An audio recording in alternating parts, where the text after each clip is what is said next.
Bonjour, mon nom est Sylvain Paquette. Le journal de Montréal vient de publier ceci.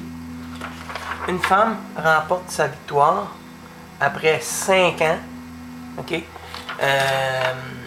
contre la CSST. Puis Madame Poulain, là-dedans, elle dit « La frustration, c'est terrible. Ils t'achalent. C'est sans arrêt. Ils te disent des sottises. C'est une cruauté. C'est difficile de ne pas être cru.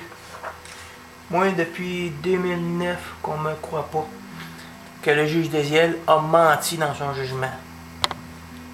Je fais pas des allégations, là. Je vais vous prouver la preuve ici. Note sténographique officielle du 24 février 2011. OK?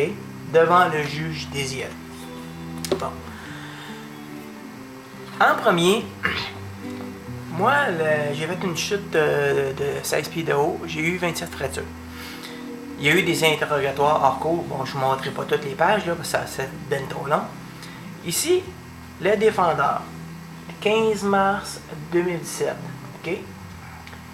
À la page 48, mon avocate Nancy Lecomte l'interroge. Et pour y mettre sur pause, puis lire les documents que je vous montre. OK?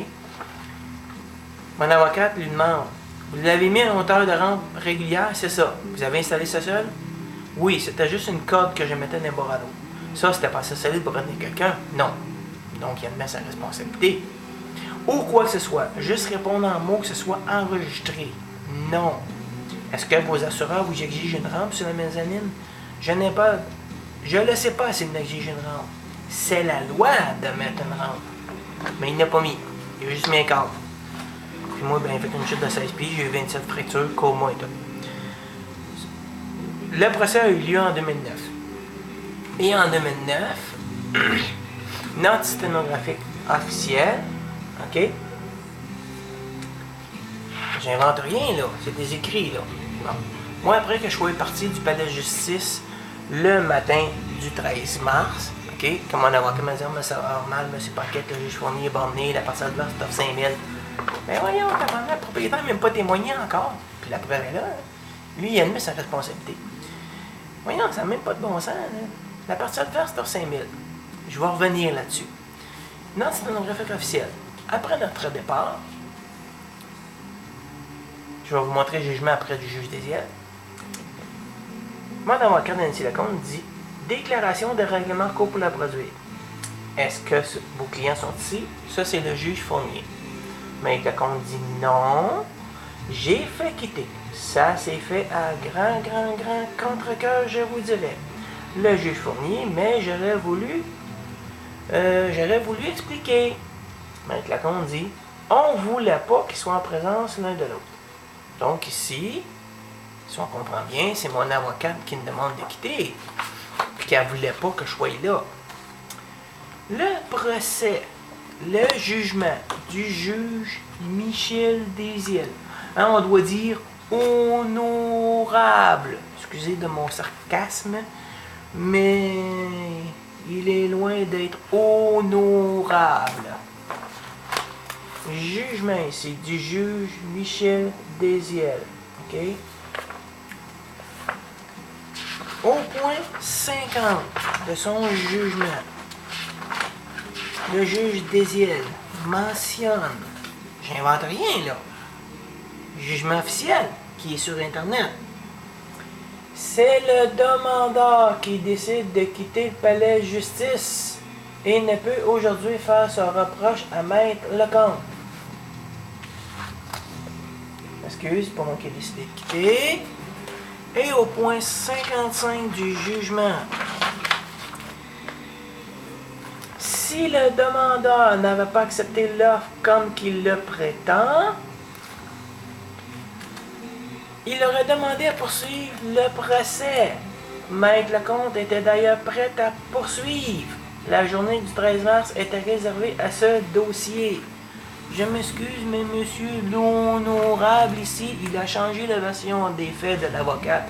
Donc, il ment. Parce qu'ici, les notes sténographiques, j'ai la preuve. OK? C'est l'avocate qui me demande de quitter. Et ici, on revient au jugement du juge honorable. au point 48 du jugement. Le demandeur produit la disquette de ses propos. Propos? Non. Propos des avocats. Je ne suis jamais rentré dans la salle de cour.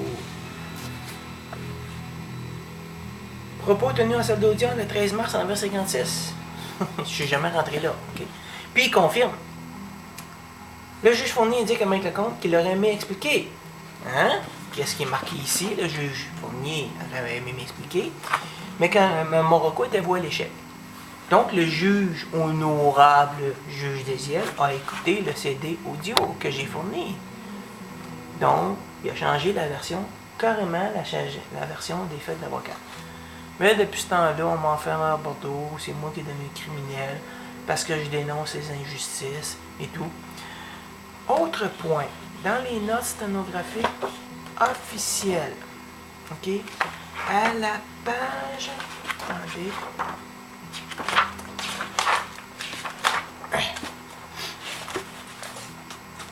notes sténographiques officielles, ok, si vous avez une note sténographique, bon. Moi, je dis là-dedans, l'avocate adverse me demande. Je comprends que le 13 mars au matin, elle vous parle de règlement, puis qu'elle a, c'est clair qu'il y a des discussions de règlement. Je dis oui, le 13 au matin, mais il n'y a rien eu la veille. Fait qu'il n'y a jamais eu de règlement, d'entente de règlement, ok? La page que je veux surtout vous montrer, c'est... OK, il y a eu scission d'instance par rapport à mon dossier. OK, attendez, je vais essayer de trouver la page déjà. OK, ici. Page 45. OK. L'avocate adverse me demande, Maria Vizina, je comprends également que vous saviez pour le doigt des 13 mars qu'on procédait strictement sur la question de responsabilité des faits entourant l'accident. Pourquoi? Pourquoi il faut déterminer la responsabilité? Le propriétaire l'a mis, la sienne. Quand je vous dis, je fais face à une astuce de magouille, là, hein, qu'il y a eu une entente préméditée entre les avocats, puis à un moment donné, je me pose même la question de juge Fournier, tu sais. Moi, je dis ici, je ne peux pas vous dire que je savais spécifiquement qu'on était juste pour les faits de la journée de l'accident. Ça aurait été juste pour les faits de la journée de l'accident, mais mon épouse n'aurait pas perdu une journée complète de salaire puis s'avoir présenté à la cour. Si c'était juste pour une question de l'accident, parce qu'elle était présente à la cour, puis elle n'était pas présente la journée de l'accident. Mon épouse n'a jamais vu ma chute. Fait que, mais on est là juste pour déterminer la responsabilité. Qu'est-ce que mon épouse fait là? Pourquoi elle est assignée comme témoin? Regardez. C'est bourré de mensonges. Depuis ce temps-là, moi, on me croit pas, comme Mme Poulain, là, qui a gagné sa cause contre la CSST. On me croit pas. Le jugement du juge Désiel est bourré de mensonges, et bourré, quelque part, j'ai le droit de dire, de parjure. Mais c'est ça. Moi, on me croit pas.